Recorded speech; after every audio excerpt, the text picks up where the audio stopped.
The letter arrived at the Dusty Crow Saloon in Abilene, Kansas, on the kind of September morning in 1873 that makes a woman reconsider every decision she has ever made. And Eudora Rhodes, 24 years old with nothing but 60 cents, a saddlebag, and a stubborn refusal to beg, read it twice before she accepted the job. She had not intended to become a courier. She had intended to become a schoolteacher, a plan that died the same winter her father did, leaving behind a mortgaged house in St. Louis and a younger brother named Clement who needed money she did not have. She had followed work westward the way water follows a slope, not by choice exactly but by the simple mathematics of survival, washing dishes in Topeka, mending clothes in Dodge City, and eventually landing in Abilene, where Hester Prout, the saloon owner's wife, had taken a liking to her and given her a cot behind the kitchen. Hester was the one who handed her the letter and the envelope with the fee tucked inside it. $2. It was a fortune for a single afternoon's ride. The man who left it said it was urgent business, Hester told her, folding her thick arms across her apron. He couldn't deliver it himself on account of his leg. Came off his horse wrong 2 days ago, poor soul. He needs someone to ride out to the Slater ranch, maybe 15 miles south, give the letter directly to Nathan Slater and wait for a reply. Wait for a reply, Eudora repeated. He's paying $2. You'd be a fool not to take it. She was not a fool. She took it. The horse Hester lent her was a gray mare named Clover who had opinions about everything and expressed them through the angle of her ears. The September sun pressed down on the wide Kansas plains with an authority that felt personal, and Eudora rode with the letter tucked inside her coat, close to her chest, because the wind off the prairie had a habit of taking things that weren't properly held. The land was something that she still had not entirely made peace with, even after all her months moving through it. In St. Louis, there had always been something at the edge of your vision, a building, a fence, a church steeple. Out here the horizon was so far away it seemed theoretical. The grass went on forever in shades of gold and brown, broken occasionally by a line of cottonwoods following some invisible creek, and the sky above it was so enormous it made her feel simultaneously small and somehow clarified, as though the size of everything put her own smallness into a context she could accept. She found the Slater ranch by the water tower first. It rose above the flat land like a thumb pointing at heaven, and then the house came into view behind a windbreak of young elm trees that someone had planted with great optimism and watered through hard years, because they were thriving. The house itself was white-painted lumber, 2 stories, with a porch that wrapped around the front and a barn behind it that was at least twice the size of any barn she had seen in Missouri. There were cattle visible in the distance, hundreds of them by the look of it, moving slowly through the dry grass like a slow, dark tide. She tied Clover at the post near the porch and straightened her hat and knocked. The woman who answered the door was not Nathan Slater. She was a small, wiry Mexican woman of perhaps 50, with gray-streaked black hair and sharp, dark eyes that assessed Eudora in approximately 2 seconds and apparently found her acceptable. "I am looking for Nathan Slater," Eudora said. "I have a letter for him." "He is in the barn," the woman said. "I am Rosa. Come, I will take you." Rosa led her around the side of the house and across a yard that was swept bare and neat as a parlor floor, past a chicken pen and a tool shed, and a second smaller structure that smelled of hay and leather, and then into the barn, which was cavernous and cool and smelled of horses and clean straw and something faintly of pine resin. Nathan Slater was standing at a workbench along the far wall, bent over something she couldn't immediately identify. He was tall, broad through the shoulders, with dark hair that needed cutting and hands that were calloused and sure. He was wearing a canvas work shirt with the sleeves rolled to his elbows, and he didn't look up when they entered. "There is a woman with a letter," Rosa announced, and went back the way she had come with the efficiency of someone who had more important things to attend to. Nathan Slater looked up. He was perhaps 30, maybe 32, with a face that had been weathered by sun and wind into planes and angles that were more interesting than conventionally handsome, with dark eyes under straight brows and a mouth that seemed to default to seriousness, but had lines at the corners that suggested it knew how to do otherwise. There was a smear of axle grease on his jaw that he didn't seem aware of. "You rode from town," he said. "Abilene," she confirmed. "A man named Greer left this for you at the Dusty Crow. He said it was urgent." She held out the letter. He crossed the barn floor in several long strides and took it from her, and she noticed that his hands were careful with it despite their roughness, turning it to look at the seal before he broke it open. She waited while he read. His expression didn't change exactly, but something moved through it, something that tightened and then released, like a man absorbing a blow and deciding whether it merited a response. "Greer said you'd wait for a reply," he said without looking up from the letter. "He did. It might take me a little while to write one. I have the afternoon." He looked up at her then, and there was something evaluating in his gaze that was not rude exactly, but was very direct, the way men out here tended to look at things they needed to take the measure of. "Rosa will give you something to eat while you wait. I'll write what needs to be written." She thanked him and went back to the house, and Rosa sat her at a kitchen table that had been scrubbed so many times it had gone silver, and gave her a bowl of beef stew, and a wedge of cornbread, and a cup of coffee that was strong enough to stand a spoon in. And Eudora ate and looked out the kitchen window at the yard, and the wide sky beyond it, and felt, without quite deciding to, that this was a place that had been made with intention. There was a child's drawing pinned to the wall near the window. A horse, crude but enthusiastic, in brown pencil. She looked at it for a long time. She was still looking at it when Nathan Slater came in from the barn and sat down at the far end of the table and spread his writing materials and wrote for 20 minutes without pausing, and she did not disturb him and he did not speak to her. But there was something comfortable about the shared silence that she noticed without being able to account for it. When he finished, he folded the letter and sealed it and handed it to her across the table. "Tell Greer that I'll ride in myself in a week to settle the rest of it in person."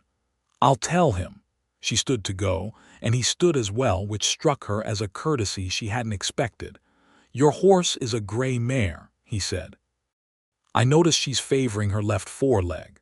Eudora stopped. She had not noticed. "May I look at her?" he said, and it was a question, not a statement, which struck her as another thing she hadn't anticipated. They went out together to where Clover was tied at the post, and he crouched down and ran his hands along the mare's leg with the same careful attention he'd given the letter, and found a stone that had worked itself deep under the shoe's edge. He pried it free with a small pick from his belt and stood and showed it to her on his palm, a sharp triangular piece of flint no bigger than a thumbnail. "She'll be sore for a few hours," he said. "You might water her before you ride back. The trough is around the side." "Thank you," Eudora said, and meant it more than was strictly proportional to the gesture. He nodded once and went back inside. She led Clover to the trough and let her drink and stood looking at the ranch around her, the way the elm trees moved in the breeze, the sound of cattle in the distance, the creak of the weather vane on the barn roof. She told herself she was just catching her breath before the ride back. She rode back to Abilene and delivered the reply to Greer and collected her $2, and that was supposed to be the end of it. Except that the following Tuesday, Hester Prout came to find her in the kitchen where she was washing the breakfast dishes, and told her that a man from the Slater ranch was at the bar asking if the same young woman who'd ridden out last week was available to carry another message. The man from the ranch was not Nathan Slater. He was a compact, cheerful cowhand named Burl Tanner, with a sunburned nose and a hat that had seen better decades, and he told her that Mr. Slater had correspondence that needed delivering regularly now that he was working through a land negotiation, and he was willing to pay $1 a message, round trip. $1 a message. Eudora did the arithmetic of her situation and said yes. The land negotiation, as Burl explained it during the first ride out when she asked, was between Nathan Slater and a neighboring landowner named Ambrose Crail, who had been quietly acquiring parcels along the creek that ran through the south end of Nathan's grazing land. Crail wanted to divert the creek, which would leave Nathan's southern pastures without reliable water, which would force a reduction in his herd, which would force him to sell, which would then allow Crail to acquire at a fraction of the real value. It was the kind of scheme that was entirely legal and entirely ruthless and very common in this part of Kansas in 1873, where property law was still being written and rewritten, and the men with lawyers in Topeka tended to win. Nathan Slater, it turned out, also had a lawyer in Topeka. His name was Morrison, and the letters Eudora carried back and forth between the ranch and Abilene, where they were then dispatched by proper mail, were part of a careful legal effort to document water rights that Nathan's family had maintained for 15 years. She learned all of this over the course of several weeks, not because Nathan Slater was particularly forthcoming, but because she was curious and she asked and he answered. Not at length, not with enthusiasm, but he answered, which she came to understand was its own kind of trust. By the fourth trip, Rosa had stopped introducing herself and simply pointed Eudora at the kitchen when she arrived. By the sixth, there was always a cup of coffee waiting on the table. By the eighth, Nathan had started sitting at the table while she waited, not to talk mostly, but to work on the ranch ledgers or the next letter, and the silence between them had grown from simply comfortable to something she actively looked forward to during the long flat rides in. She learned things about him piecemeal, the way you learn the shape of a country by traveling through it rather than studying a map. He had been born on this land. His father had driven cattle up from Texas in 1858 and claimed the property under preemption, and spent the next decade fighting drought, cattle thieves, and creditors with approximately equal ferocity. He had died of a heart complaint 3 years ago, leaving the ranch to Nathan, who was then 29 and had been running it alongside his father for 6 years already. His mother had died when he was 12. He had a sister in Wichita who wrote occasional letters that he answered promptly. The drawing of the horse on the kitchen wall, she learned in the 5th week, had been drawn by a child named Clara, the daughter of a neighboring family, the Holloways, who had lost their homestead to a grass fire 4 years ago and spent a winter at the Slater Ranch while they rebuilt. Clara was 10 now and lived 3 miles east and still came over some Sundays to ride the gentle horses. Nathan told her about Clara the way he told her most things, in passing, without making it seem important, but she had noticed that his voice changed very slightly when he mentioned the girl, got warmer without getting softer, and she filed that observation away with the others. The October rains came, and Eudora made the ride twice in driving weather that turned the prairie roads into rivers of mud, and after the second of these trips Nathan stood on his porch watching her tighten Clover's girth and said, "You don't have to ride in weather like this. Greer needs the reply by Friday," she said. "Then I'll ride it in myself." She paused with her hands on the saddle. "I made an agreement with your man Tanner. I'm changing the agreement," he said. "You should come inside when it's raining like this." There was nothing romantic in the way he said it. It was practical, the same way he was practical about the stone in Clover's shoe and the water trough and every other thing. But she stood there in the rain looking up at him on the porch, and something moved in her chest that she told herself was only relief at the prospect of getting out of the weather. She went inside. They sat at the kitchen table while Rosa built up the stove fire, and the rain hammered at the windows, and the afternoon darkened early. Nathan wrote his letter and then pushed the ledger across the table toward her and said, "You can read figures. I taught myself bookkeeping from a primer," she said. "Would you look at these? I think there's an error in the September column that I can't locate." She looked. She found it in 10 minutes, a transposition in the feed costs that had thrown the whole column by $12. She told him and showed him where, and he looked at it and said, "I've been over that 6 times this week." "Fresh eyes," she said. He was quiet for a moment and then he said, "Where did you learn?" She told him about St. Louis and the school she'd attended for 3 years before her father's illness began costing money, and the school was the first economy.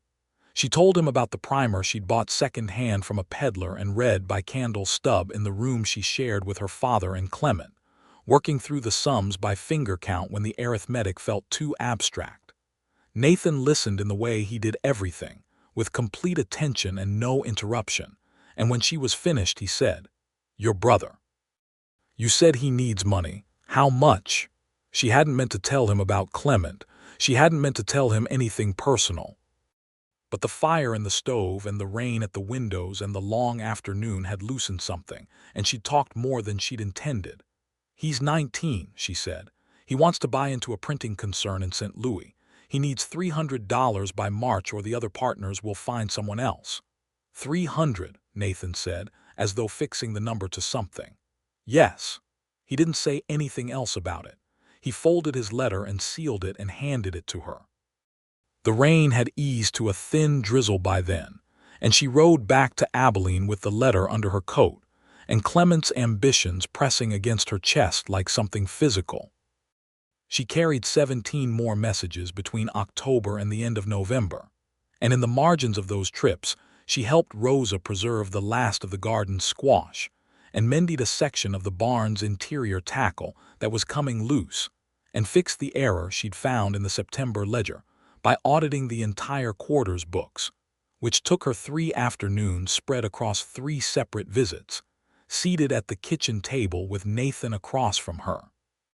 Both of them working in the companionable parallel silence that had become the rhythm of her time at the ranch. On the 4th afternoon of the audit, she found a second error, this one larger, in the cattle count from July. She set her pencil down and looked at it for a long moment. "Nathan," she said. He looked up. "Someone has been counting your cattle wrong in July and August, or not wrong exactly. Counted them wrong consistently in the same direction, understating the head count by about 12 animals each time." He came around the table and looked over her shoulder at the figures, and she was acutely aware of his nearness, the warmth of him, the smell of hay and cold air and some faint trace of pine soap, and she kept her eyes on the ledger page with great deliberateness. He said, "The July and August counts were done by a man named Decker. He doesn't work here anymore. Did he leave or was he let go?" "Let go," Nathan said. "In September, for unrelated reasons, or reasons I thought were unrelated." He straightened. "I think he was selling cattle out the back gate to Crail's operation." Eudora looked at the figures again. "If I'm reading this right, it's approximately 144 animals over the 2 months. The number sat between them like something fallen from a great height. Nathan went to the window and stood looking out at the yard for a long moment. Then he said, "I'll need to take this to Morrison." "I'll write it up clearly," she said. "The discrepancy, the dates, the method. You'll want it in a form a lawyer can use." He turned and looked at her. There was something in his expression she hadn't seen there before, not gratitude exactly, though that was part of it, but something more complicated, like a man looking at something he hadn't known to look for and finding it there anyway. "I'd appreciate that," he said. She spent the rest of the afternoon writing a precise summary of the figures in her clearest hand, and when she was done he read it through twice and said, without looking up from the paper, "You should have been an accountant." "I should have been a school teacher," she said. "Life had other ideas." He looked up at that, and for the first time since she'd met him he smiled, not a wide smile or a performed one, just a brief, genuine turning up of one corner of his mouth that lasted perhaps 2 seconds, but it was the most unguarded thing she had ever seen on his face, and it went through her like warm water. She rode home in the early dark of November and told herself firmly that she was simply fond of the work and the people who provided it, which was a perfectly reasonable thing to feel. The land dispute came to a head in the first week of December, and it came to a head not in a courtroom but on Nathan's south fence line at 6 in the morning, when 2 of Crail's men were found cutting wire. Burl Tanner rode into Abilene to fetch the county sheriff, not Eudora, But she was at the saloon when Burl arrived, and she heard the whole story in the telling of it. And she was already on Clover and riding south before she'd entirely decided to. She arrived at the ranch to find Nathan standing on his porch talking to Sheriff Cord Macy, a quiet man of 50, with the kind of face that had stopped being surprised by things long before she was born. Two of Crail's men were sitting on the ground near the water trough with their hands tied behind them, looking sourly at the dirt. Burl and another ranch hand named Pinto were standing nearby with the settled vigilance of men who had decided the situation was under control but were prepared to revise that opinion. Nathan looked at her when she rode up, and his expression went through several things quickly.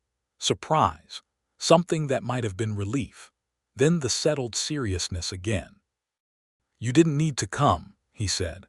"I know," she said, and tied Clover to the post and went and stood near Rosa, who had appeared at some point with a shawl over her shoulders and a tin cup in each hand.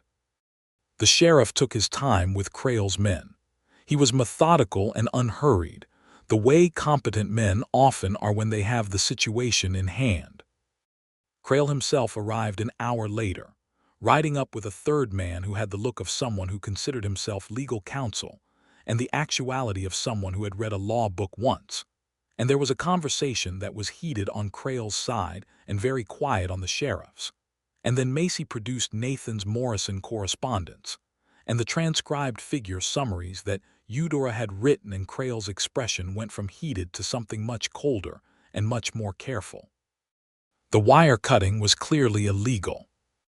The cattle theft, if it could be proven, was a serious criminal matter. The water diversion scheme was still a legal gray area, but the sheriff made clear that the courts were being asked to look at it and that Crail would do well to have his own lawyer, a real one, standing by. Crail left. His men were put on their horses with a warning. The sheriff stayed for coffee, talked with Nathan for another hour, and rode back to town. Nathan walked the fence line with Burl and Pinto to assess the damage, and Eudora helped Rosa make a proper midday dinner because Rosa said the hands would need feeding after the cold morning, and the truth was that she wanted something to do with her hands while the situation settled. When Nathan came back from the fence, he came through the kitchen door and stopped when he saw the table set for 6. "I asked Rosa to let me help," Eudora said. It was not quite a question, but it contained one. "I'm glad you did," he said. They ate together, Nathan and Eudora and Rosa and the three hands, and the conversation moved the way it does after attention breaks, loose and almost giddy. Burl telling a story about a previous encounter with Crail's men that grew more elaborate with each detail, until Nathan said, "Burl, that's the 3rd time you've told that story, and each time there are more of them and fewer of us." And the table laughed, and Eudora laughed with them. And it was the first time she had laughed out loud, and she couldn't quite say how long. She caught Nathan looking at her across the table when the laughing settled, not a long look, barely a second, but there was something warm in it that stayed with her the entire ride back to Abilene. December deepened and the plains turned to iron, and the winds came down from the north, carrying the cold of somewhere much farther away. The land dispute moved into a formal legal channel that no longer required urgent courier rides, and Eudora found herself making the trip to the ranch not because Burl Tanner had come to request her, but because she had simply taken to going. She told herself it was the bookkeeping, which was true in part. The ledgers needed a 3rd quarter audit and then a year-end accounting, and Nathan had asked her to do them, which she had agreed to for a fee that was reasonable and fair.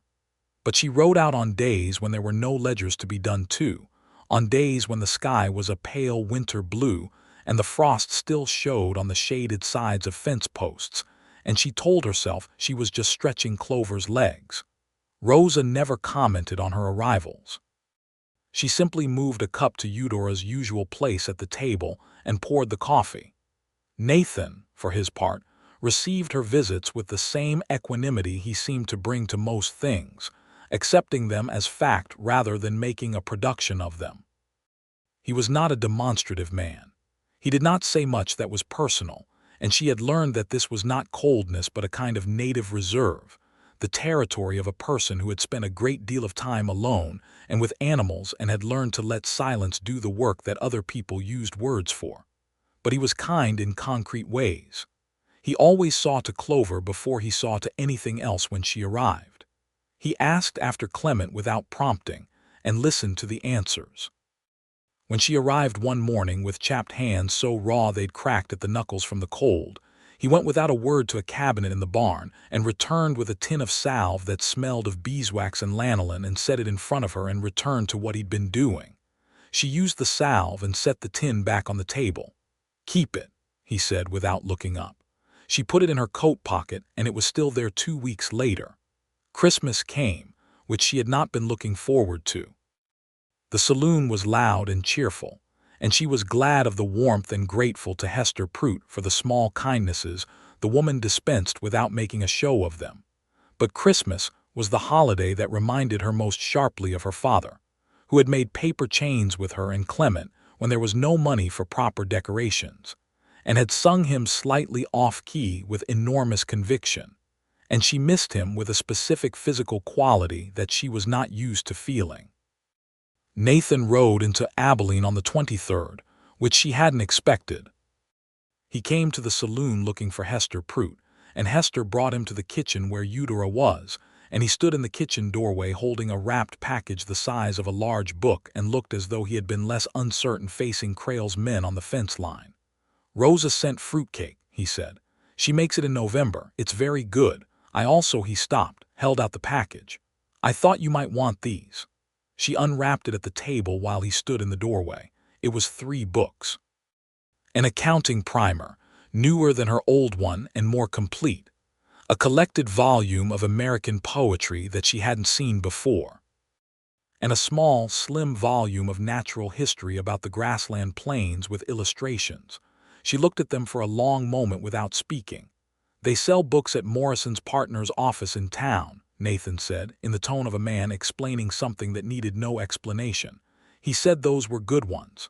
"They are very good ones," she said carefully. "Rosa's fruitcake is better," he said and turned to go. "Nathan," she said. He stopped. She looked at the books and then at him. "Thank you." He nodded once and went. She sat at the kitchen table for a good while after with the 3 books in front of her and Rosa's fruitcake, and let herself feel something she had been carefully avoiding feeling for approximately 7 weeks, which was that she was in rather serious trouble. The year turned to 1874, and with it came several things. The resolution of the Crail matter in Nathan's favor, with the water rights confirmed in writing by the county, and the cattle theft referred to the district court, where it would grind through its slow legal process for months. A letter from Clement saying the printing concern's partners had found a 4th investor, and he needed only $160 now rather than $300. And a late January storm that dumped 18 inches of snow on the Kansas plains and kept Eudora in Abilene for 2 solid weeks unable to ride anywhere. She had not expected to miss the ranch. She had not prepared herself for the specific way a familiar place goes missing when you're separated from it without warning. She thought about Rosa's kitchen and the sound of cattle in the early morning, and the way the elm trees looked with their bare branches against the winter sky. And she thought about the ledger spread open on the table and Nathan across from it. And she told herself repeatedly that she had a perfectly reasonable life in Abilene, and she was allowing herself to become impractically attached to a place and the people in it. On the 14th day of the snow, Burl Tanner showed up at the saloon on a horse that had been carefully managed through the drifts, red-nosed and cheerful as ever, to collect a package Hester had been holding for the ranch, some ordered goods that had come through before the storm.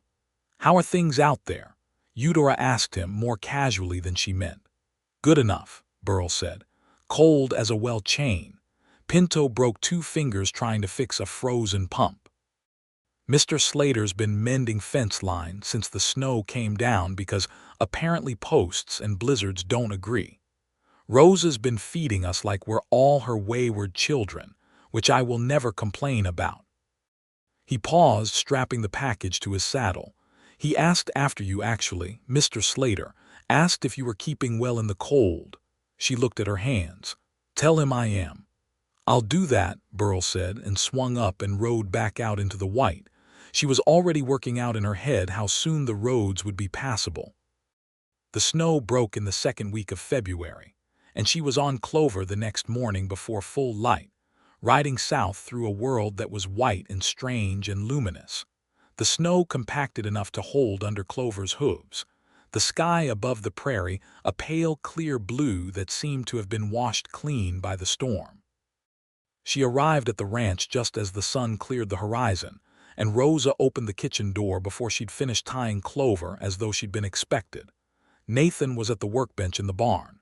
He looked up when she came in, and something in his face changed, not dramatically, nothing he could be accused of if pressed, but she saw it. The same fraction of easing that she had seen in her own mirror that morning when she'd finally stopped pretending she wasn't going.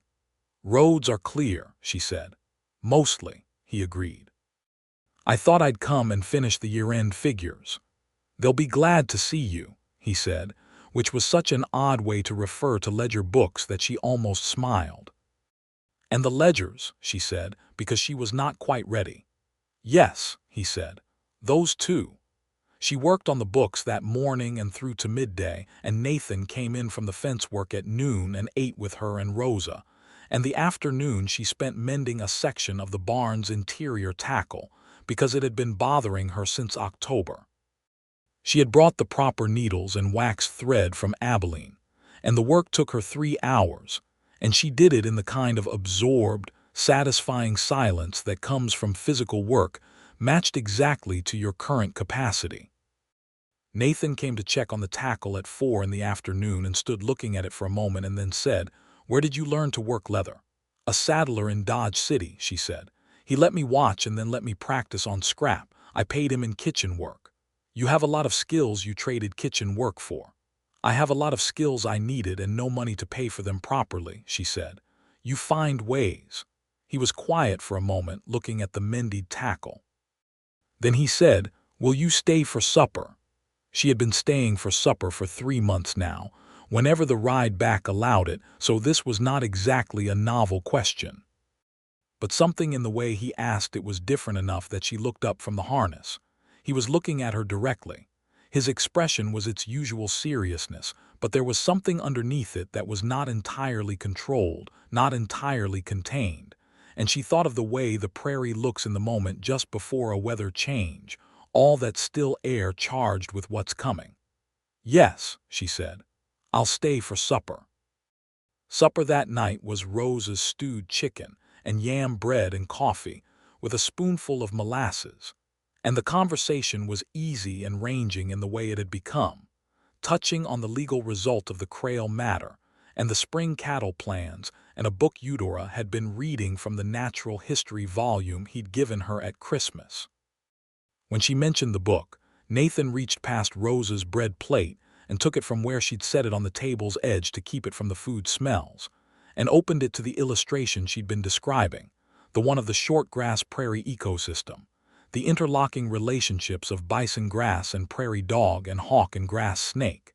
And he said, "I've seen this valley to the southwest of here that looks like someone drew it from this picture. 3 different kinds of hawk nesting in the same quarter mile."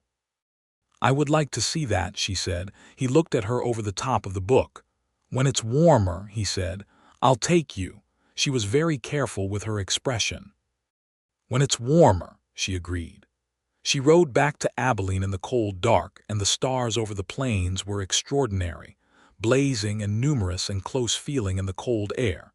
And she thought about all the ways a person can travel a great distance without moving, and how she had ridden the same 15 miles for 5 months now, and each time she arrived somewhere she hadn't been before. March came in with the smell of mud and the sound of the creeks running fast and the first timid green appearing in the low places where the snowmelt collected, and with it came a letter for Eudora, not one she was carrying but one addressed to her, from Clement in St. Louis. He had gotten the money. The printing concern was moving forward. He was well and happy and grateful, and he sent her his love, and said that the books she had sent him at Christmas were excellent, and that he was reading in the evenings, and that he missed her enormously, but understood that she was building something of her own and that he was proud of her. Building something of her own. She read that phrase 3 times and then folded the letter and put it in the pocket of her coat next to the tin of beeswax salve, which was still there, which she had not replaced with a salve from the Abilene General Store, even though they sold one very similar, because she was not going to examine too closely the reasons why she kept the specific one she had.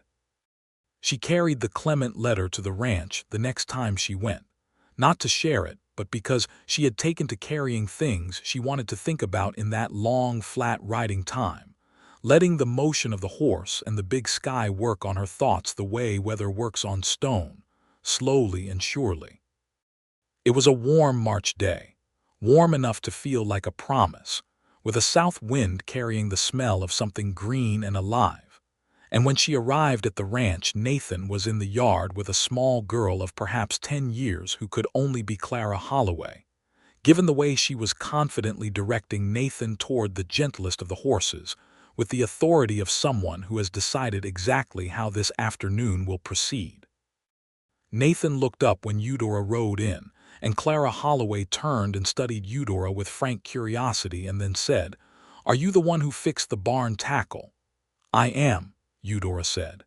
"Mr. Slater said it was the best mend he'd ever seen." "I'm learning to mend leather too, but my stitches are uneven." "Mine were too, at first," Eudora said. "Would you like me to show you the trick for keeping them even?" Clara looked at Nathan as though checking the reliability of this offer, and Nathan said nothing, but his mouth did the thing again, the small private turn at the corner that she was by now entirely unable to be calm about.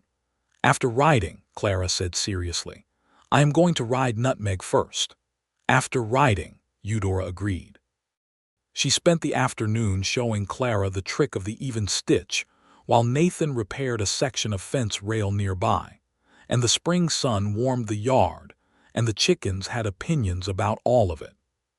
Clara was quick and clever and had the particular focused quality of a child who has decided something matters, and by the time her mother came to collect her, she could hold a consistent stitch over 6 inches of scrap leather. "She'll be good at it," Eudora said to Nathan after Clara and her mother had gone. "She's good at most things," he said. There was that warmth in his voice again. "Her parents had a rough few years after the fire. She carries some of that, I think. Works hard to be useful." Eudora thought about a 12-year-old version of herself reading an accounting primer by candlelight. "Children who learn early that being capable is a form of safety tend to be very capable adults," she said. He looked at her, and this time the look lasted longer than a second. "Yes," he said, "I think that's right." There was a pause between them that was not uncomfortable but was full of something that neither of them named. "You should see the valley while the weather's like this," he said then. "The hawks will be nesting." She looked at the sky, which was clear and enormous and promised at least another 3 hours of good light. "Now, if you want," she wanted. They rode south together, past the south fence line, where the crail wire had been cut and was now mended and properly posted, past a dry creek bed that was beginning to run again with the snowmelt, and then down a long, shallow slope into a valley that opened before them with the suddenness of something planned. A wide bowl of land cut between low hills, the grass here thicker and greener than the surrounding plain because the hills caught water and held it. And through the center of it the creek ran clean and cold over smooth stones. The hawks were there. 3 pairs of them, Swainson's hawks by the look of it, riding the thermals above the valley in slow spirals, their wings tilted to catch the warm air rising from the valley floor. Below them, in the tall grass along the creek, the prairie dogs were out and vocal about the hawks, their alarm calls carrying across the bowl of still air. Eudora pulled Clover to a stop at the valley's rim and looked at all of it for a long, quiet minute. "The book had it exactly right," she said. Nathan stopped beside her. "I thought so when I first read it," he said. "Someone had been here." She laughed, and he turned to look at her when she laughed, the way he had at the dinner table back in December. And there it was again, that look, open and warm and entirely at odds with his normal reserve, like a door in a familiar wall that she'd never noticed was there. "I am glad you came here," he said, and his voice was quiet, and it was very clear that he meant more than today's ride to this valley. She held herself very still and looked at him, at the sun on his face and the hawks above him and the green valley behind him, and said, "I was paid to deliver a letter." "I know," he said. "I have not," she said carefully, "done very much in the way of letter delivering lately." "No," he said, "I should probably think about what I'm actually doing here." "What are you actually doing here?" His voice was completely even, but his eyes were not. She looked at the hawks. She looked at the valley. She looked at him. "I'm not sure I know how to leave," she said. "I've been trying to remember to, but every time I think about it something happens and the time doesn't seem right." "What kinds of things happen?" he said. "Ledgers with errors in them," she said. "Tackles that need mending. Children who need uneven stitches corrected." She paused. "Valleys with hawks. Those do keep coming up," he said. She looked at him. He was looking at her with an expression she did not have a previous category for, and she was a woman who had prided herself on categorizing things correctly. "Nathan," she said. "Eudora," he said, and her name in his voice was different from how it was in anyone else's, had always been different, she realized, from the very first time he'd said it. "I don't want to leave," she said plainly, because she had not built her life on imprecision and she was not going to start now. He reached across the space between their horses and took her hand, carefully and completely, and held it. His hand was warm and rough and entirely certain of itself. "Then don't," he said. The hawks turned above them in long, slow circles, and the creek ran over the stones below, and the spring air smelled of green things and new earth. And Eudora Rhodes, who had ridden 15 miles to deliver a letter and had been trying to remember to leave for 5 months, held Nathan Slater's hand on the rim of a valley in the Kansas spring and felt something in her chest open like a field after rain, wide and bright and new. She did not leave that day, or the week following, or the month after that.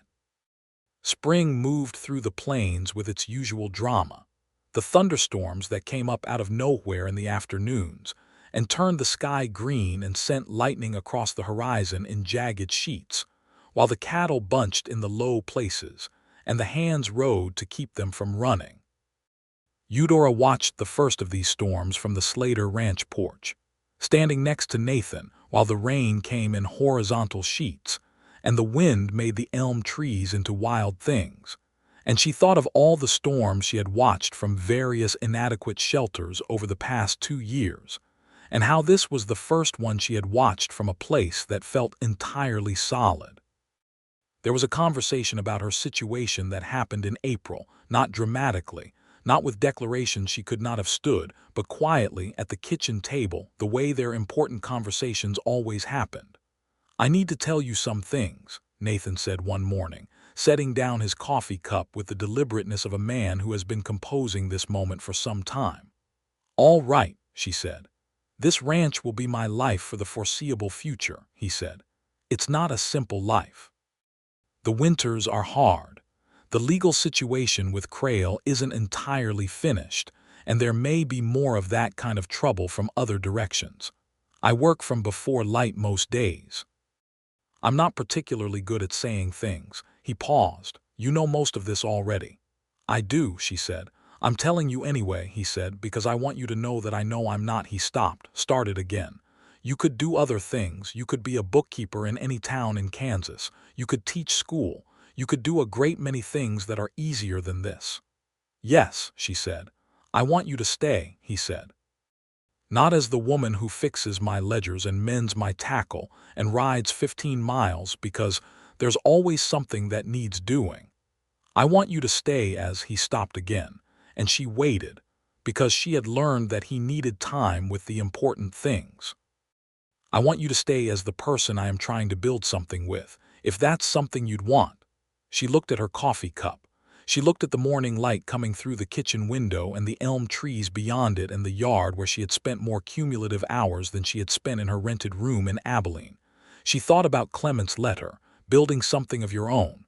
"I've been building something here for 5 months," she said. "I think you know that." "I know it," he said. I wanted to say it plainly. Then I'll say it plainly too, she said. I want to stay with you. Not because I can't think of what else to do, but because I have thought of everything else and this is what I want. He was quiet for a moment. Then he reached across the table and took her hand in the same careful, certain way he had in the valley, and they sat like that for a while in the kitchen while Rosa moved diplomatically around them, and the morning light came through the windows, and outside the elm trees moved in the spring wind. The proposal came in May, and it came in such a Nathan Slater way that she was not surprised, but was nevertheless moved to something near tears, which she managed to keep from actually falling because she was a practical woman, but it was a close thing.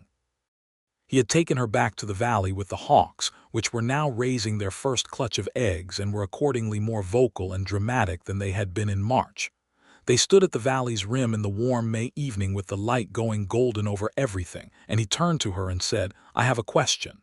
I know, she said. He blinked. You know, you've been composing it for 2 weeks, she said. You get a specific expression when you're composing something. He was quiet for a moment. What expression? Like you're checking figures, she said, making sure everything adds up before you commit. He looked at her.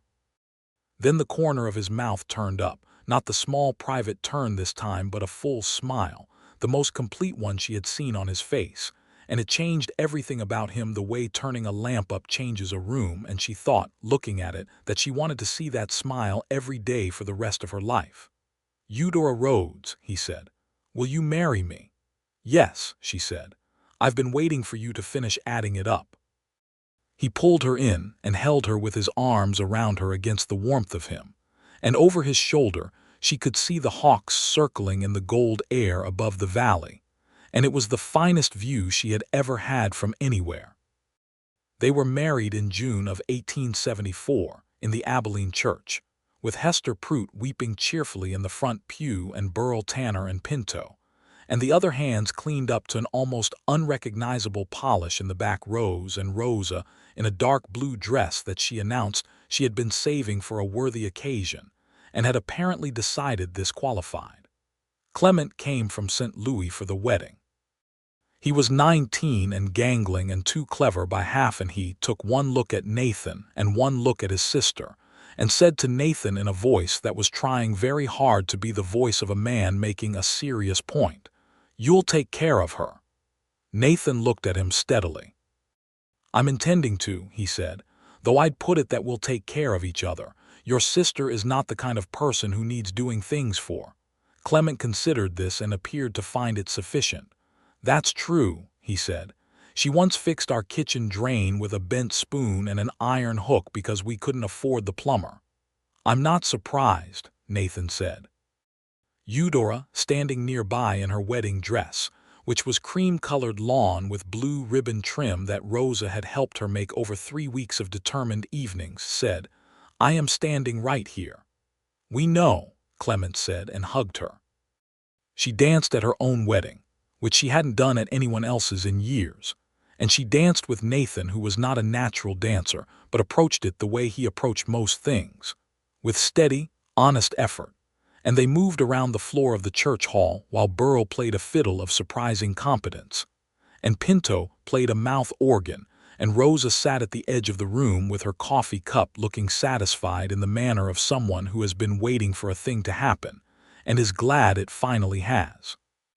The first summer as a married woman on the Slater ranch was the fullest summer of Eudora's life. She was not idle.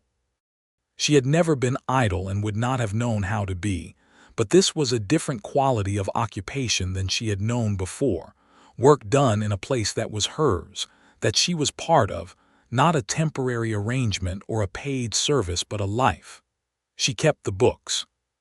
She had always been going to keep the books, and now she kept them properly, with a full accounting system she designed herself, organized by quarter and category, with reconciliation sheets that made the year-end audit a matter of hours rather than days. Nathan reviewed them with her every Sunday morning over coffee with the same combination of attention and trust that characterized everything he did with her, asking questions when he had them, accepting her judgment when he didn't. She also started teaching. It happened organically, the way things on the ranch tended to happen, through Clara Holloway first, who came on Sundays as she always had, and who, after the leather stitching tutorial, had developed the habit of asking Eudora questions that ranged across topics with cheerful disregard for any particular curriculum. Reading led to the natural history book, led to a genuine discussion one Sunday afternoon about the water cycle that Clara found so compelling she went home and explained it to her parents in exhaustive detail. Mrs. Holloway came to see Eudora the following week and asked if she would consider helping Clara more formally, and then mentioned that there were 3 other children in the area whose parents were concerned about their education, the nearest school being 12 miles away in a town they couldn't always reach in bad weather. Eudora said she would think about it. She thought about it for approximately one afternoon and then said yes. By August of 1874, there were 7 children coming to the Slater Ranch kitchen every Tuesday and Thursday morning for lessons, seated around the long table with their slates and their varying degrees of enthusiasm. And Eudora taught them reading and arithmetic and natural history, and when they were restless, history of the continent they were living in, which included things the standard primers left out. The lives of the people who had lived on these plains long before any settler ranch or railroad town, the Kansas and Wichita peoples who had known this land for generations, displaced through a combination of force and law and broken treaty, in ways that she told them plainly and without softening, because she believed that children deserved honest history, and because she thought that understanding what had been done here was the beginning of not repeating it. She did not know if any of them would carry that forward, but she knew that Clara Holloway, who was fierce and capable and the best student in the kitchen school, sat very still when she spoke about these things and asked careful questions afterward, and that was something. Nathan did not interfere with the teaching. He moved the kitchen table against the wall when she needed more floor space for the younger children, and he built a small shelf along one wall for the books she was accumulating, and he said once, watching through the window from the yard while a lesson was underway, that his mother would have been glad to see it. "Tell me about her," Eudora said that evening. He did, in the way he told things, slowly and with care, choosing the right details. His mother had been Mary Slater, born Mary Donnell in Ohio, who had come west with Nathan's father at 22 and had spent 12 years making a home out of raw land, and who had died of a fever when Nathan was 12, quickly and without warning, in a way that had permanently marked his understanding of how easily the things you count on can be taken. "Is that why you keep everything in very good repair?" she asked. He looked at her. "What do you mean?" "The fence lines, the barn, the tackle, the water trough. Everything on this ranch is in the best condition it can be in. I thought at first it was just habit, but it's not just habit, is it?" He was quiet for a while. "My father," he said finally, "was a man who always meant to fix things when he had time. The fence, the pump, the section of roof that leaked, he was going to get to them. He died with a list of things he was going to get to." He paused. "I decided I wouldn't keep a list." She reached across and took his hand. He turned his over and held hers. "That's a good way to live," she said. "It's also exhausting," he said, and she laughed and he smiled. The autumn of 1874 brought the resolution of the district court case regarding Decker and the stolen cattle. The judgment found in Nathan's favor and awarded damages, though the actual amount recovered was less than the true value of the animals, the law being what it was and courts being imperfect. But the outcome was clear and documented, and Crail, who had been Decker's buyer, though this was never quite proven to the court's satisfaction, was sufficiently embarrassed publicly that he made no further moves against the Slater water rights. Nathan rode to Abilene for the verdict and came home looking like a man who has put down something heavy. He didn't celebrate exactly, but that evening he opened a bottle of whiskey that had been in the cabinet since Eudora had first arrived at the ranch and poured 2 glasses and handed her one. "My father bought this bottle the week he filed the original water rights documents," he said. "He said he was saving it." She looked at the glass. "What was he saving it for?" "He never specified," Nathan said. "I think he was saving it for when the ranch was safe." "Is the ranch safe now?" He thought about it seriously, the way he did things. "The immediate threat is gone," he said. "The legal framework is solid.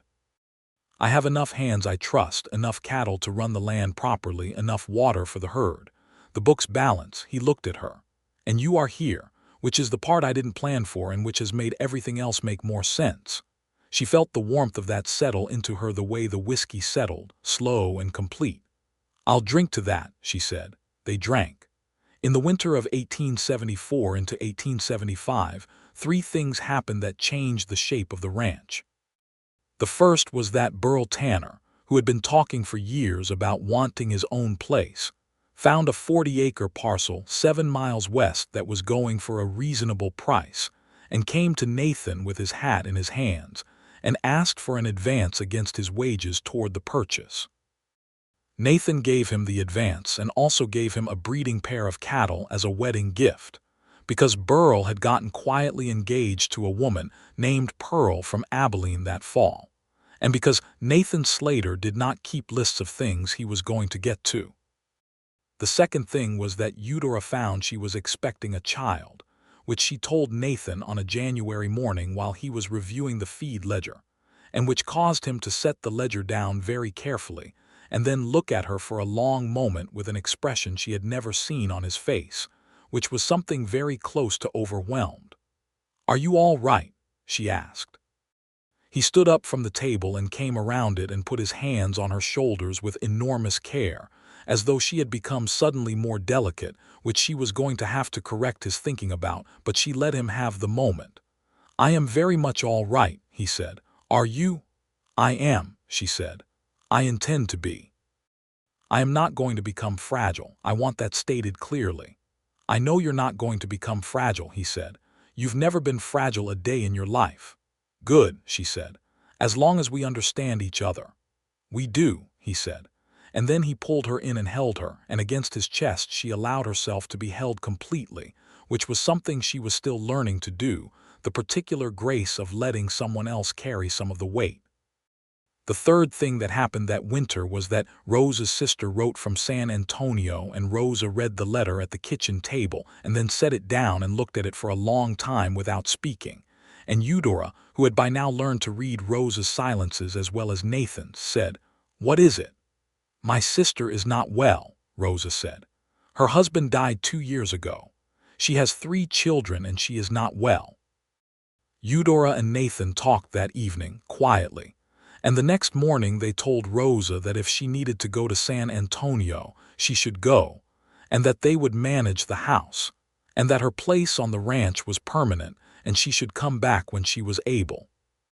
Rosa looked at them for a moment with her sharp, dark eyes and then said, "You are both very foolish and very good," and went a pack. She was gone for 3 months. Eudora ran the kitchen, which was a significant enterprise for a working ranch, without complaint and without disaster, mostly because she was organized and because a woman who has washed dishes in a saloon for 6 months has very realistic expectations about kitchen work. She taught through it, cooked through it, kept the books through it, and grew steadily larger through the winter into the spring of 1875, which she treated as simply one more thing that was happening, not an impediment. Nathan, for his part, tried to be helpful in ways that were sometimes practical and sometimes comic. He was a man accustomed to physical labor and specific tasks, and the ambiguous terrain of helping in the kitchen did not come naturally to him, but he tried, and she appreciated the trying even when she had to redirect his efforts with some firmness. And there was something newly warm between them in those 3 months of Rosa's absence, a domestic intimacy that was different from the early days, less formal, more thoroughly known.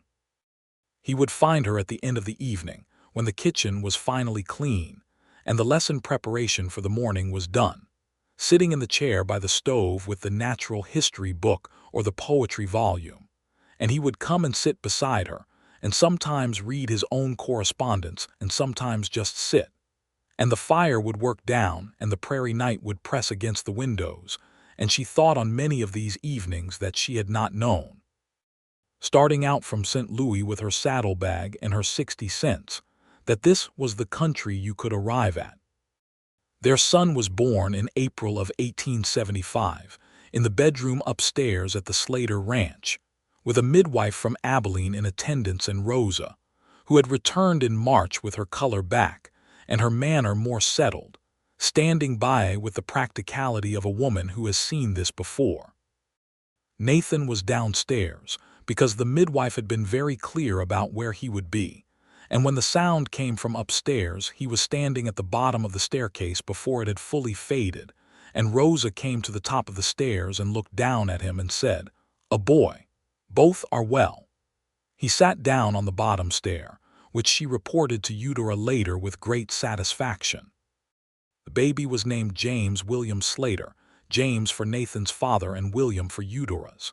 He arrived in the world with an extremely strong opinion about everything, which he expressed at volume, and a remarkable amount of dark hair for a newborn, which Nathan observed with the careful interest of a man noting something worth noting.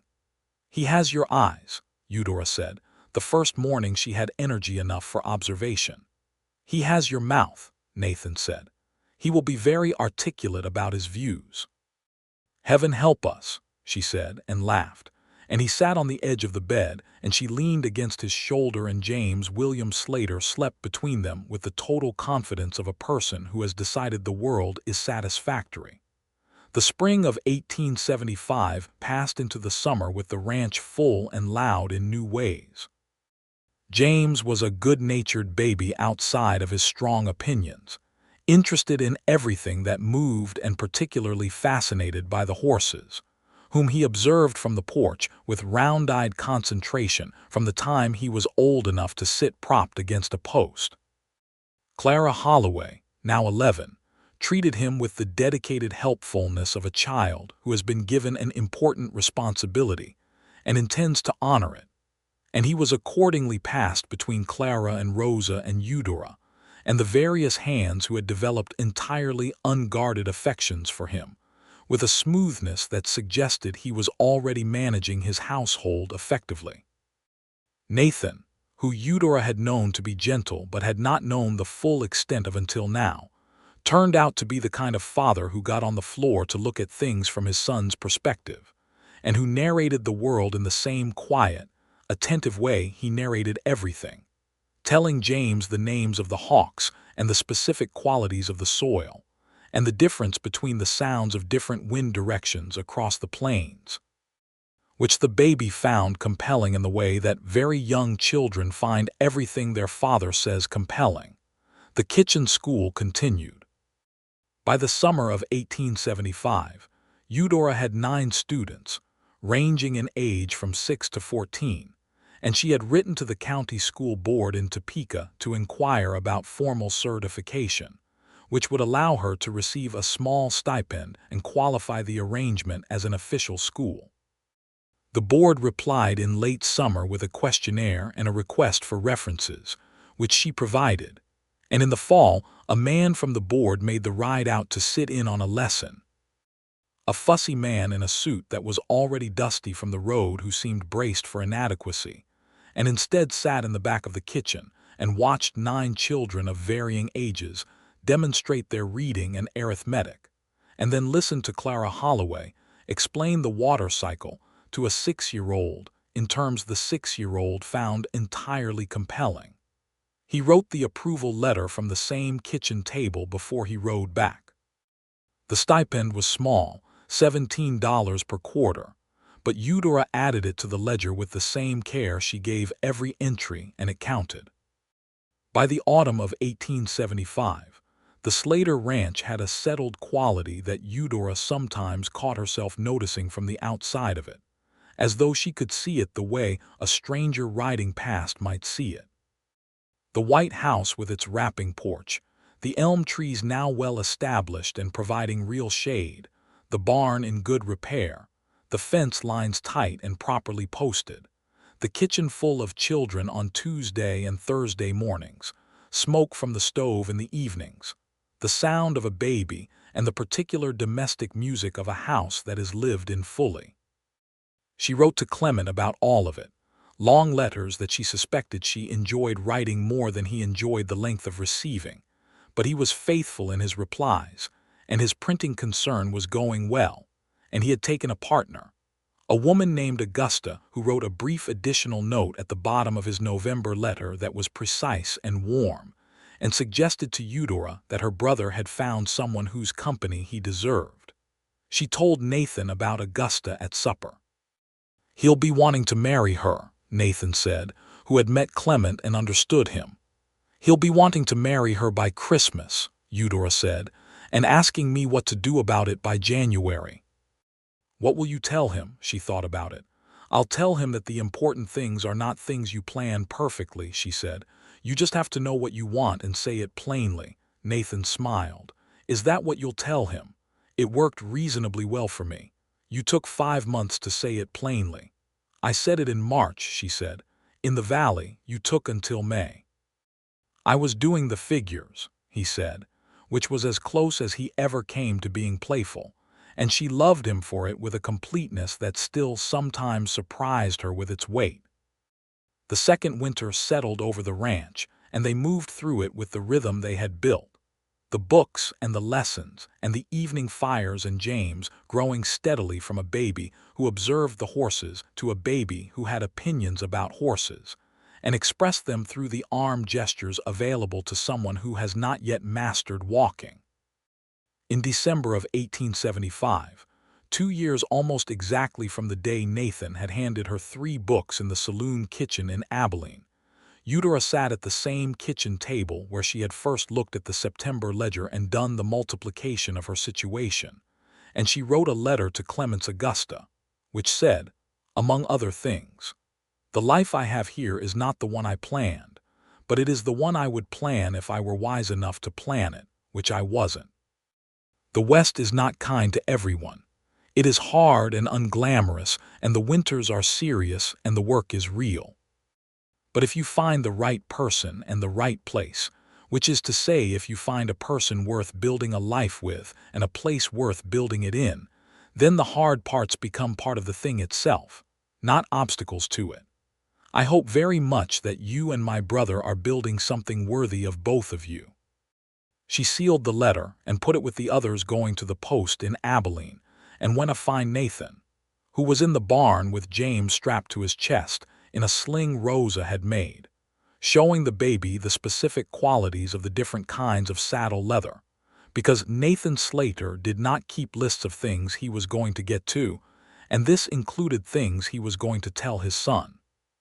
She stood in the barn doorway watching them in the November light, her husband and her son, and the horses quiet in their stalls, and the warm smell of hay and leather and cold air coming in around her.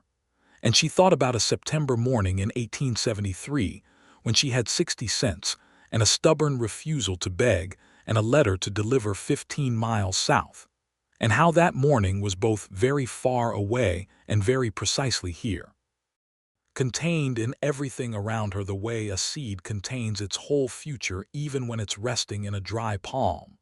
"What are you thinking?" Nathan asked, looking up and finding her in the doorway. "I was trying to remember to leave," she said. He looked at her for a moment. Then the full smile came, the one she had decided in May of 1874 she wanted to see every day of her life, and which she had in fact seen nearly every day since.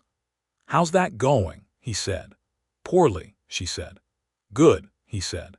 She crossed the barn floor and stood next to him and looked at their son, who was examining a piece of saddle leather with the focused expression of a person engaged in important research. "Rosa mentioned this morning that her sister in San Antonio has 2 boys of school age," Eudora said.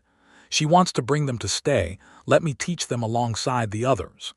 "She should," Nathan said. "It would mean the kitchen school gets larger.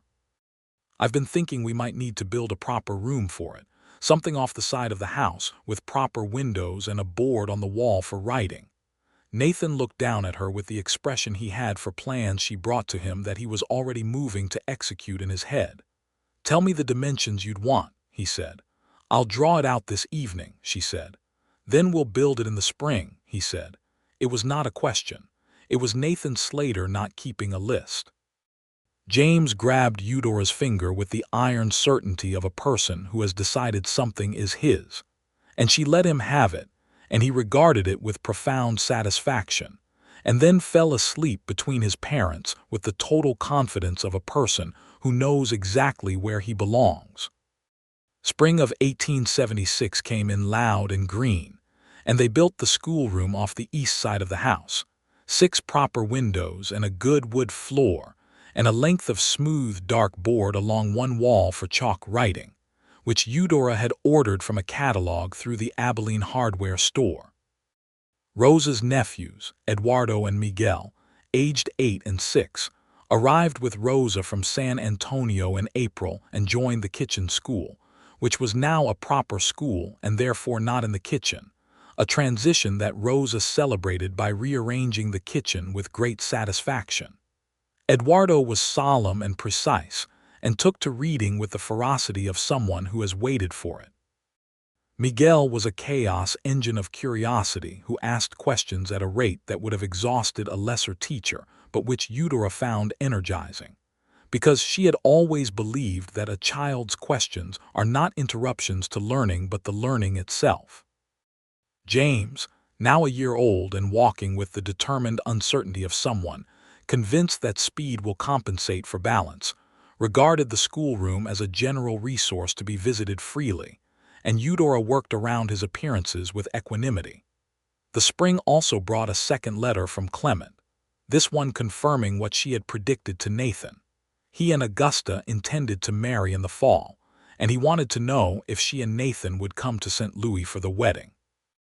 They discussed it that evening, and Nathan said, without hesitation, "We should go." She had not expected him to say it so quickly. "It's a long way. The ranch, Burl is here," he said. "Pinto is here. Rosa and the boys are here. It's October. The cattle are past the summer work. We should go." He paused. "I'd like to see where you came from." She looked at him. "It's not much," she said. "The house is sold. There's not much left of the specific geography of my childhood." "I know," he said. "I'd still like to see it." They went in October of 1876. They took the train from Abilene, which was an experience James found overwhelming in the best possible sense, pressing his face to the window for the entirety of the Kansas portion, and eventually falling asleep against Nathan's arm with the exhausted satisfaction of someone who has experienced too much wonder to stay awake. St. Louis was bigger than Eudora had remembered and smaller than her memory's emotional scale. She showed Nathan the street where her father's house had been, sold now and repainted, unrecognizable from the outside. She showed him the school she had attended for 3 years. She showed him the lending library where she had read every accounting book they owned. He walked through it all with his usual quiet attention and asked careful questions, and she answered them and felt something she hadn't expected, which was that showing him this place made it more fully hers again, not the loss of it but the possession of it, the acknowledgement that she had come from here and become the person she was partly because of it. Clement's wedding was warm and somewhat chaotic, and Augusta was exactly as Eudora had predicted from the letter, precise, warm, and very well matched to her brother's particular combination of cleverness and enthusiasm. Nathan and Clement talked for a long time at the wedding dinner, long enough that Eudora began to wonder what they could possibly be finding to say, and later Clement told her, slightly flushed from the champagne that was making its rounds, "He is a very good man, your Nathan. He told me 3 things about you that you never said in any letter." "What 3 things?" she demanded. Clement smiled. "He said you were the best bookkeeper he'd ever seen, and that you'd caught a theft that the previous year's accountant had missed. He said you had built a school from nothing, and that the county board man came out and approved it on the same visit. And he said that the ranch is twice the place it was 3 years ago because you are part of it." She looked across the room at Nathan, who was standing near the window talking to Augusta's father with the steady, direct attention he brought to everything. "He said that," she said. "Word for word," Clement said. "I asked him if you were happy. He said you should ask her, but I think she is." "I am," she said. It was the plainest possible truth. They returned to the ranch in November, in time for the first light frost of the season, arriving back on the Abilene train in the early morning, and then riding south together under a sky that was full of the particular high cold light of a Kansas November, the grass gold and brown, and the distant cattle moving slowly, and the water tower of the ranch rising above the plain like a familiar welcome. Eudora pulled Clover to a stop at the top of the rise from which the whole property could be seen, the way she had stopped that first September morning in 1873 and seen it for the first time. It looked different now, and the same. The elm trees were taller. The schoolroom addition was visible on the east side of the house.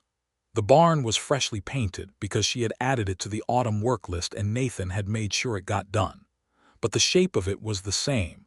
The white house and the water tower and the big sky behind it, the cattle in the middle distance and the windbreak of elms, and she felt the same thing she had felt that very first morning, even before she'd met anyone or understood what this place was, that it had been built with intention. Ready. Nathan said beside her. "I never left," she said. He smiled.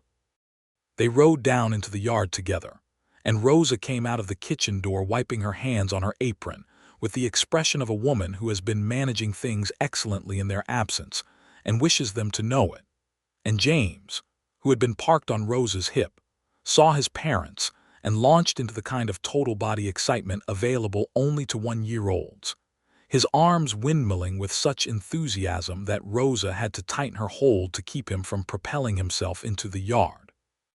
Nathan dismounted and crossed to Rosa and took his son, and James grabbed Nathan's hair with both fists in greeting, and Nathan bore this with the expression of a man who has decided that all of this is precisely as it should be. They settled back into the rhythm of the ranch through the winter, and the winter was cold and long and real, as Kansas winters always were, but they moved through it together, Nathan and Eudora, with the books and the school and the horses and the cattle and the fire in the evenings, and James growing toward 2 years old with increasing speed and vocabulary, his first clear words being in order. Horse, Rosa, no more. And then, to everyone's delight, a perfectly enunciated version of his father's name that he deployed with the accuracy of someone who knows exactly what it's for. The spring of 1877 brought mud and calves, and the schoolroom's second full year, and in early April it brought Eudora the news that she was expecting their second child, which she told Nathan on the porch in the evening while James was inside with Rosa, and he held her hand in the warm spring dark, and they listened to the frogs starting up along the creek, and neither of them said much for a while, because there was nothing that needed saying that the quiet didn't already hold. The second child arrived in October of 1877, a girl this time, with Eudora's light brown hair and Nathan's serious dark eyes, born in the same upstairs room as her brother with the same midwife and Rosa, and a great deal more competence on everyone's part now that it wasn't the first time. They named her Mary for Nathan's mother, and she arrived in the world quietly and with great composure, looking at everything around her with the steady attention of someone taking a careful inventory. And Nathan, who was allowed upstairs rather faster this time, said when he first held her, "She's deciding whether we're adequate." "She's deciding we are," Eudora said. "She's just making sure we know she's decided, not assumed." Mary Slater grew alongside her brother through the years that followed with a combination of his intensity and her mother's precision that was going to be, it was very clear from early on, an interesting force in the world. James, for his part, was devoted to her with the complete and ungrudging affection of an eldest child who has not yet learned that siblings are supposed to be complicated, and they were most often found in the same location, which varied between the horse barn and the schoolroom, depending on the time of day and the state of their various interests. The school grew to 12 students by 1878, drawn from ranches and homesteads within a 6-mile radius, riding in on ponies, or coming by wagon on lesson days, with the single-minded determination of families who had decided that their children's education was worth the effort. Eudora had by now developed a proper curriculum across 3 levels, which she ran simultaneously in the one-room schoolhouse with the particular skill of a teacher who has learned to make a virtue of the constraint. She wrote to the county school board again in 1878, this time with a formal request for recognition as a district school, which would bring additional funding and put the arrangement on an official footing. The board was slower this time, but the certification came through in the spring of 1879, along with an increased stipend, and a commendation that she read once and then pinned to the schoolroom wall where she could see it on hard days. Nathan's ranch continued to grow in the measured, intentional way Nathan did everything, not rashly, not speculatively, but with a clear-eyed sense of what the land could sustain and what the market required. By 1879, the herd was 200 head larger than it had been when Eudora first rode out with her letter. The south pastures were securely watered with the creek rights confirmed, and the cattle Burl Tanner ran on his own neighboring 40 acres provided a friendly collaborative arrangement for the seasonal work.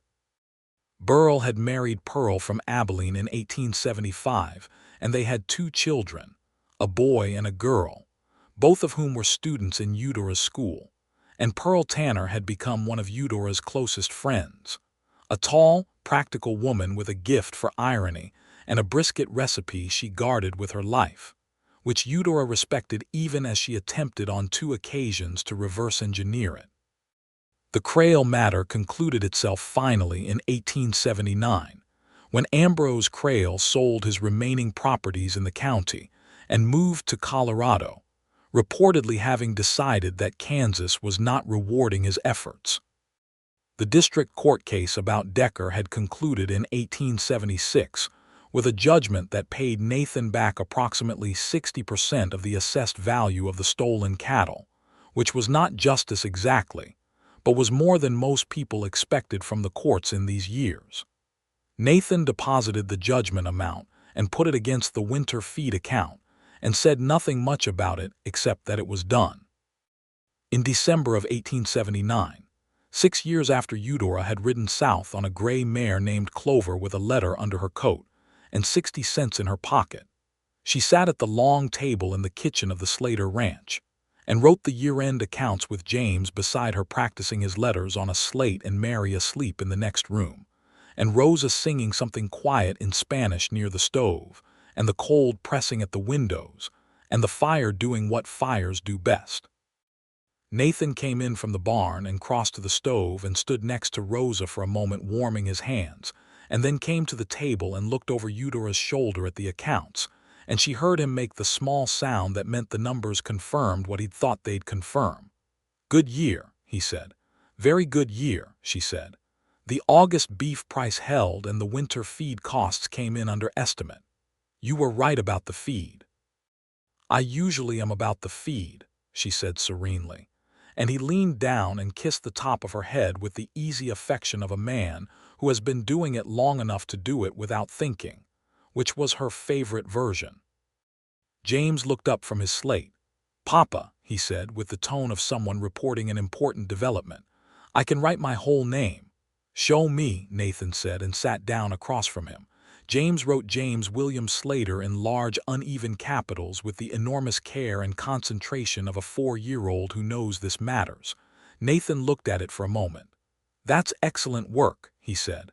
"Mama showed me," James said.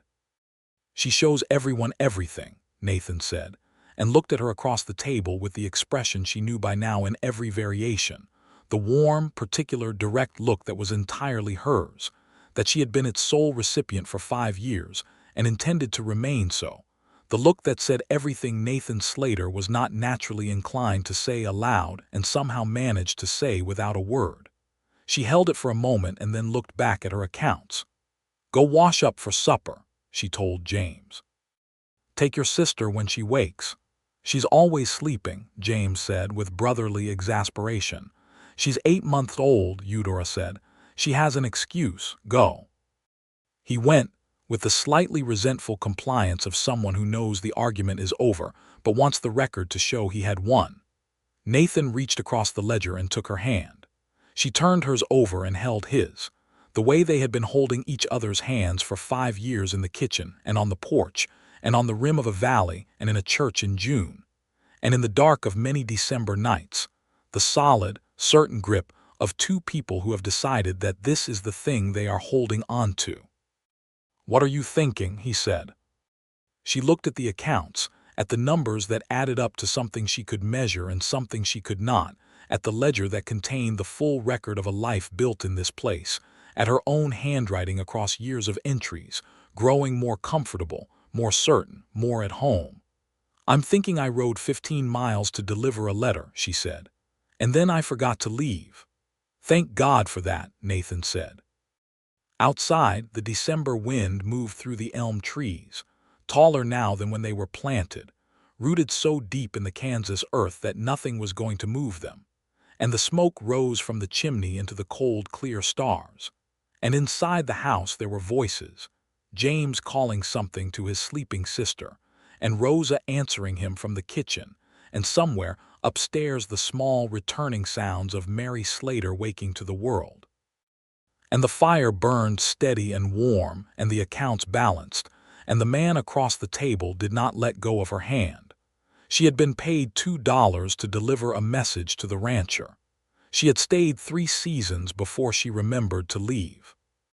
She had not in the end left at all, and she thought, looking at Nathan across the ledger in the December light, that this was the most precise accounting she had ever done, that in arriving at a life she had not planned, she had arrived at the only one that had ever felt exactly right, as though the miles and the years and the hard winters and the good springs had all been simply the long route to the particular table where she was sitting, the particular fire in the stove, the particular hand holding hers. The prairie night settled over the Slater ranch as it had settled over the plains for 1,000 years before any of them arrived and would settle for 1,000 years after. Immense and indifferent and somehow, in its vastness, generous, making room for all of it. The cattle and the creek and the elm trees and the schoolroom and the ledger and the 2 children, and the woman who had ridden south one September morning without knowing she was riding home.